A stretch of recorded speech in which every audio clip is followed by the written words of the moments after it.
All right, welcome to the mini walkthrough of the use case templates that our work group managed to put together. As part of the toolkit, you're going to see two templates. One is very high level with very to little descriptions.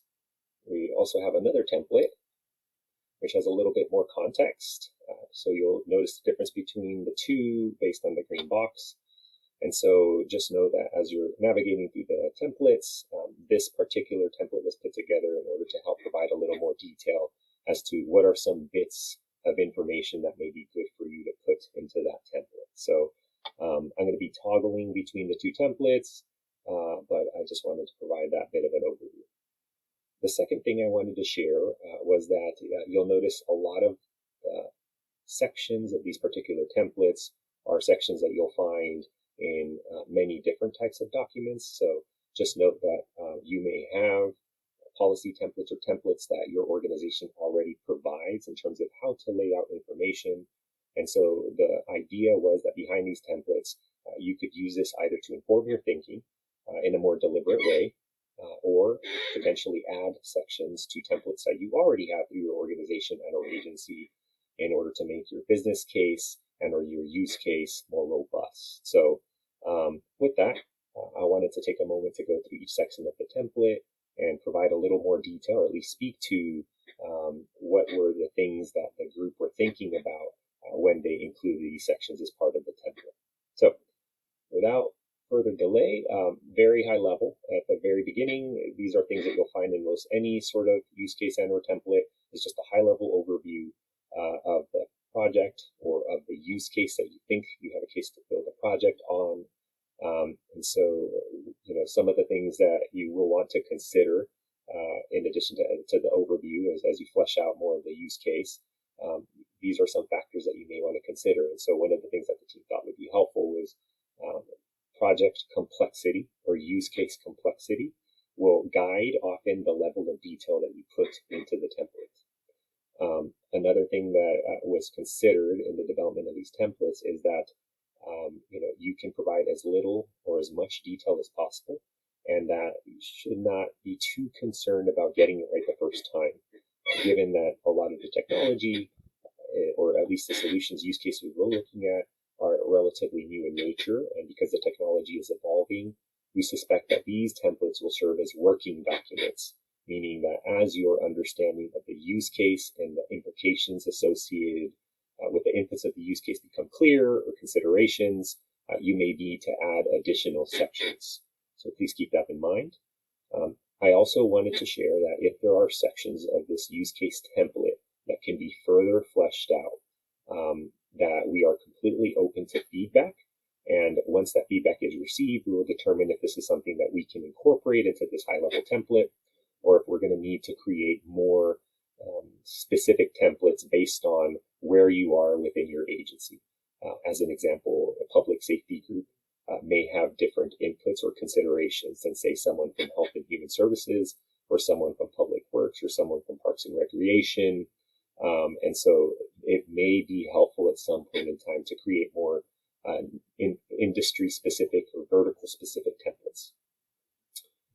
So flipping down, some of this stuff is pretty straightforward. Something about a proposed use case. How is it that you want to put the project together? Under the proposed use case section, there's a bit of a prompt. Again, this section may be adjusted as you continue through the various sections of the template. Very simply, how do you propose to use AI? Another section we thought was really helpful was proposed project phases. Different organizations have different phases and steps in terms of how they do ideation or exploration, then move over to from an idea phase into more of an execution phase. And so this section may be need to adjust as the project evolves, but we thought that at a minimum, something around a pilot program would be something that would be good to outline, or some form of initial feasibility assessment. Another section we thought was really helpful, given the newness of the technology, is an emphasis on training. One of the things that we have observed working and chatting with other agencies is that everybody is in a different stage of learning. And right now, because it's a bit of a gold rush in terms of different pots of money or money getting thrown at sort of different types of projects, it may be a little difficult to find folks that have knowledge or understanding of AI, and even less so folks that understand how it can be integrated into actual operational type work. So the training phase component breaks out a little more detail in terms of how we should be thinking of training and how the project plan should be developed. Another section is focused on capacity building, which it goes hand in hand neatly with training, in the sense that folks may not have the skills and or SME internal to their organization, or in some instances for agencies that have outsourced their IT, some of the outsourced entities may not have built the capacity to be able to manage AI or provide guidance on AI. And so that's going to be an important component. The potential benefits, I think, is an incredibly important component, just because depending on where your agency is in adoption, whether it be reactive, proactive, or passive, being able to articulate the benefits of leveraging technology in this space is going to be incredibly important, especially because a lot of the things that are circulating in sort of arena of media are more focused on what is the risk or what are the various ways that AI can go wrong. And oftentimes governmental decision makers, as being responsible to the public, need to be able to address these concerns and would be balanced out by what the potential benefits are of leveraging AI. Another section we thought was really important was being in the government agency. Many of our organizations are pretty massive. And so there are not just project challenges, but also system challenges that would need to be addressed. And so there's a section there for you to be able to articulate that. Further down is a section on people and domains to involve.